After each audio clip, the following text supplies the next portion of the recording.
హైవ్యూస్ WhatsApp chatting అండి. 3 చోట్ల ముగ్గురు ప్రాణాలు తీసింది. ఇదైతే మరీ దారుణం. మంచుపల్లి మండలం చుంచుపల్లి తండ. ఆ పిల్లడి పేరు మనోజ్. 9వ తరగతి చదువుతున్నాడు స్థానికమైన ఒక స్కూల్లో. అదే స్కూల్లో 7వ తరగతి చదువుతుంది ఒక పాప. పేరు ఐ థింక్ పల్లవిన ప్రశాంత్ ఏదో. ఆ పాపతో ఈ పిల్లడు చాటింగ్ చేస్తాడు. 7వ తరగతి అమ్మాయి, 9వ తరగతి అబ్బాయి.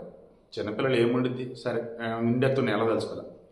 ఆ చాటింగ్ చేయడాన్ని ఆ పిల్ల తల్లిదండ్రులు చూశారు. చూసి పిల్లడికి ఫోన్ చేసి, రే ఏమనుకున్నారు నువ్వు మా పిల్లతో చాటింగ్ అంటే చెప్పేసి కొంచెం గట్టిగా మందలించారు.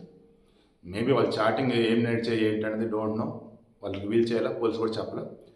ఫ్రెండ్స్ అనుకుందాం, ఓకేనా, సీనియర్ జూనియర్ అనుకుందాం, లైక్ ఆ వేలో ఈ చాటింగ్ చేసుకునే మూమెంట్లోనే టీనేజర్స్ కదా, ఇంక పెద్దలకి నచ్చల, ఫోన్ చేశారు, కోపడ్డారు, తిట్టారు.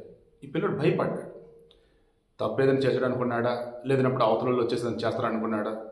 ఇంక ఇంట్లో ఉన్నటువంటి గడ్డి మందు ఉంటుంది కదా, తాగేశాడు. అది ఇంట్లో గమనించారు. ఇమీడియట్గా అది భద్రత కొత్తగూడెం జిల్లా కదా, సో కొత్తగూడెం హాస్పిటల్ పట్టుకెళ్ళారు. పిల్లడు చనిపోయాడు.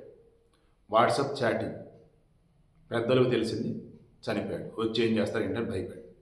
నెక్స్ట్ ఏలూరులో ఆల్రెడీ పెళ్ళైనటువంటి భార్యాభర్తలు, ఆ భార్య వచ్చేసి యేసురాజు అనే అతనితో చాటింగ్ చేస్తుంది. అది భర్త గమనించాడు, 2-3 సార్లు చెప్పాడు. అయినా సరే వాడితో చాటింగ్ చేస్తుంది నైట్ కూడా గమనించాడు. ఇంకంతే, భార్యని ఏమన్నా చక్కగా బయటికి వెళ్ళిపోయాడు. వాళ్ళ మామ సాయం తీసుకున్నాడు. ఏకంగా యేసురాజు ఏలూరు జిల్లాలో ఇది చేయి నరికాడు, కుడి చేయి. చాటింగ్ చేసింది ఈ చూస్తేనే కదా అండ్ బాడీని ముక్కలు చేసేసి వేరే చోట పడేశారు. నెక్స్ట్ మన నారాయణపేట సంగారెడ్డి దగ్గర భార్య ఉన్నారు, పిల్లలు ఉన్నారు వాడికి.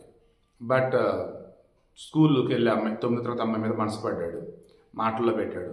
ఆ తర్వాత నెమ్మదిగా చాటింగ్ స్టార్ట్ చేశాడు. పలు సందర్భాల్లో ఆ అమ్మాయి వీడితో కలిసిన విషయం అమ్మాయిల నాన్నకి తెలిసింది. మరలా చాటింగ్ చెట్లు ఇవన్నీ వాళ్ళ నాన్న చూశాడు. ఇంకేం వాడు రోజు బయటకు వచ్చాడు, పక్క స్కెచ్ చేసుకున్నారు కదా, చంపేసి బాడీని ముక్కలు చేసి కాల్ చేశారు. సో ఈ వీడియోలో ఇంటెన్షన్ ఏంటి, దయచేసి మీకు సంబంధం లేనివారితో చాట్ చేద్దాం. సంబంధం ఉన్నప్పుడు చాట్ చేస్తే అది పర్సనల్ అన్నప్పుడు, ప్రైవసీ అన్నప్పుడు, అండ్ అది ఎలా చెప్పాలి, దాన్ని సీక్రెసీ అందామా లేదన్నప్పుడు లీగల్గా అందామా, లీగల్గా భార్యాభర్తలు ఫ్రెండ్స్. సో సింపుల్గా ఎలా చెప్పాలంటే, ఇది తప్పు అన్న వేళ మీకు అనిపించి చాటింగ్ చేస్తున్నారంటే అది పెను ప్రమాదం. అది మాత్రం గుర్తుంచుకోండి.